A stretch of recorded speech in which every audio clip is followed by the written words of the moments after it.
Vimy. Thank you so much for making the time today for this call. We're so excited to be chatting with you and getting to know you better, especially with your international school experiences and your experience as an international student in university, and your journey so far. So, just to lay out the objective of today's call. So, Vimy or Indu Badlani has her own staffing and recruiting company based in Manila, Philippines, and we want to kind of interview her and to understand the process of how she hires the best candidates for her company so that we can better understand how to apply these methodologies when we are applying to jobs as international students. So, Vimy, before we get into some of these questions, we'd love a little introduction from you, about your international school background, experience, and your journey so far.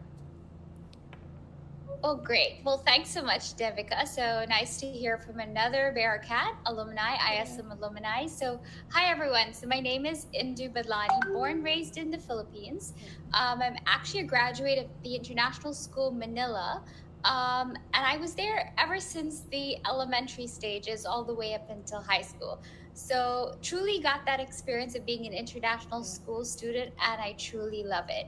And I think being an international school student brings a lot of opportunities and a good global mindset that can kind of get us the job of our dreams. I know that sounds so cliche, but it's definitely true, and truly believe that we can all get that job we've always wanted. So went to international school in the Philippines, and then I moved to the United Kingdom, where I did my undergrad and postgrad. Doing international marketing and business.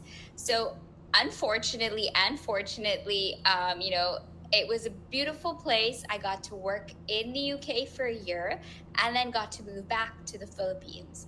Then this is where the drum roll starts, where all the how do I get the right job? I had a great job in the UK, was working for the British Telecom. I got my master's and I was like, this shouldn't be difficult, right? This shouldn't be difficult.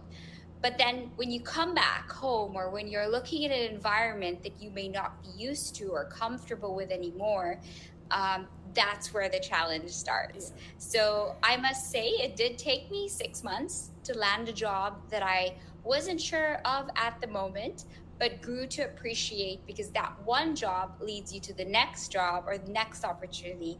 And I think that's the patience that we all need.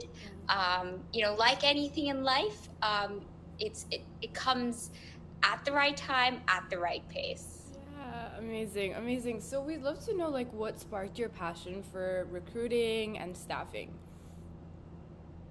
So actually it came about, so although I run a recruiting and staffing company, it's primarily based for companies outside of the Philippines. So our aim is to onboard employees from the Philippines that would work for clients across the globe.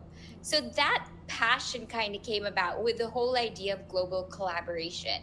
Like I said, being an international school, working abroad, seeing the opportunities and possible collaborations between, different countries, different skill sets. For instance, when I went into university, I felt that the IB curriculum that I went through versus the AP curriculum that my friends went to were different. But it was really nice, because when we were doing our sort of thesis or projects or report papers, we were able to kind of put together great ideas or great way of writing.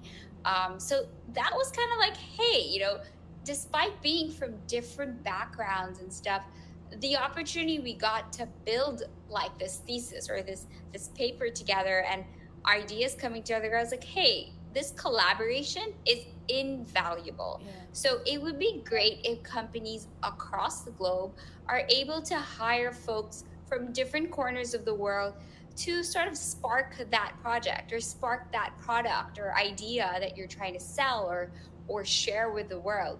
So that's where this passion came about. So here we are a staffing expert. We are 4 years old already, or 4 years young, I would like to say.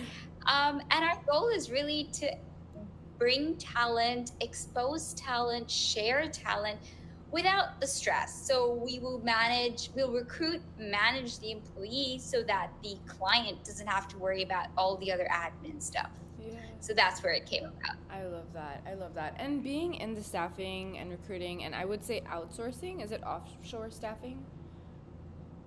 Yes, so outsourcing, offshoring, staff augmentation, these are some of the words that they use. Yeah, so like what is the process that you use when you're kind of hiring and trying to fill roles?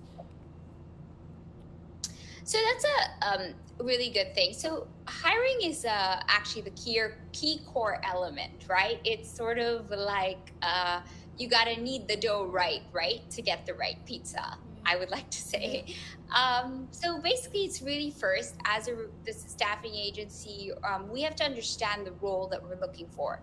So understanding responsibilities, cultural expectation, skill set expectation is essential.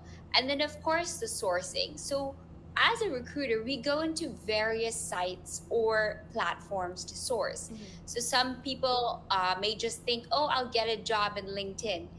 Yes, you would get a job in LinkedIn, but sometimes some of the recruiters are looking on various platforms depending on the talent that they need.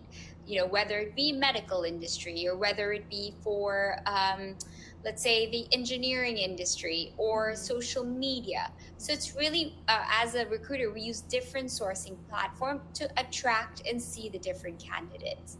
Also, different sourcing platforms allow you to showcase different things. I personally loved LinkedIn, but sometimes, the qualifications in there are very limited, whereas in other channels, you would have more listed qualifications that you can browse and read through. So that's just an example there.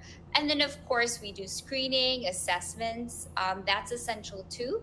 Sometimes it is now incorporated. We do personality assessments to also see if you would fit the company role or the organization. So it's something people shouldn't take offense with, but instead, we're doing the prerequisite so that you'd fit in a breeze. You don't want to walk into the office and feel like, hey, I don't think I belong here, Yeah. right? Yeah. And then, of course, we do different types of interviewing. So, thanks to the pandemic, we've incorporated video interviews as well, so that people are not wasting time. And then obviously we go into in-person interview. In the interview, we understand cultural fit, we understand language barriers, we understand behaviors, and then finally the selecting and onboarding. So those are really the basics, but obviously over time, certain things have changed, and also based on the requirement. Some of the screening process may change, or the interview process may change. Amazing, amazing. And I guess my next question for you is that let's say I am I'm a fresh graduate. I am applying. I mean, I'm graduating from NYU. I'm studying business, and I wanna like apply to a project manager role. Just as an example, like what should I be doing right now, like as a fresh graduate, to help me ensure that I get a project management job after graduation? Well, that's a great question actually, because we all want to aim high and get there, right? So I think what is really essential is during your term breaks or your summer holidays, I think it's very essential to get or work in an internship program, or explore a further course in where real life case studies can be utilized as part of your experience. So that's really essential into landing sort of the managerial role. And it's also good for you to see if this is the type of role that you can manage or you can show your responsibility. So it's a great understanding between the employer and employee of what the expectations are. So definitely internship opportunities, working on projects, part-time projects, those are really essential for landing that managerial role. Another thing is probably networking. Now, within your university, you may have alumni that come and visit, or alumni activities. Engage with them, network with them. They could be, willing to hire you right off the bat because they are aware of your experiences being from NYU, for instance. Like, they would understand that, hey, this person would probably have the same vision or thought process as me, or we're along the same lines. So networking is also a great opportunity, I feel, that will allow you to land, better roles that you would probably prefer, or work with people that you already are comfortable with right off the bat. Yeah, so I think this is a great opportunity because a lot of people will, will find something in that. Yeah. I'm definitely sure of that. Yeah, definitely. I think that's great advice. I think a lot of times people have experience, but I think what they're looking for is relevant experience. If I'm not mistaken.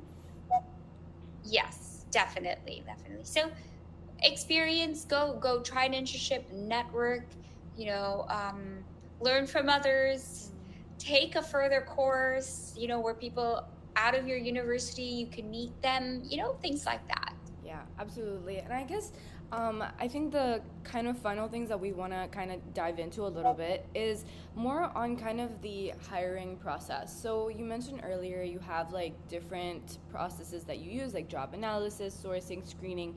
So, we want to know from like a recruiter's perspective, from your perspective, what exactly does a superstar candidate look like when you are assessing applications? How do you know that, okay, I want to hire this person? This person is perfect. I love that question because we would love all the superstar candidates to come our way. But no, great question. I think it's really the first important thing is that as a recruiter, we see the passion and the drive. Now, when you're landing a job or applying for a job, you have to be enthusiastic of the role or the organization's mission. You have to know and understand what the organization aims to achieve. So, really, a true employer is someone who's passionate and driven. You may not need to have that 10-year work experience requirement. You could simply have two or three. But if the employer sees that passion and drive, that's the first check, actually, for me personally. And then obviously there are other skill sets that we would look at, like your adaptability to the environment or the skills. Also probably your problem solving skills for complex challenges. And then leadership potential. Like, is there a vision, or can we see you grow in our organization? A lot of times we want to invest in people who will be there from start to finish, right? It's like part of the company growth. But all of it, once again, it's like it starts from passion and drive. So when you know what you want to do, you know the organization you want to work for, it simply shows, I must say, from my experience. Yeah, no, and I love that. I love that. And how do you like translate that passion and drive into your resume and application? That's actually another great question. So, um, what I'd like to say is, like, I love how technology has advanced, just to add this in, because right now, although we look at resumes, we do also ask for video interviews. So I'm really glad that that happens as well, because you could have the prettiest looking resume, right? With the pink headers or the bold letters and everything like that. But it's like we want to know more. We want to read the personality through your resume. So, how do you create that good resume? How do you highlight your experience list? So, I won't even say list down the jobs that you've gone through, like A, B, C, D. I think it starts off with experience, Yeah. And tailor your resume to the job that you're applying for.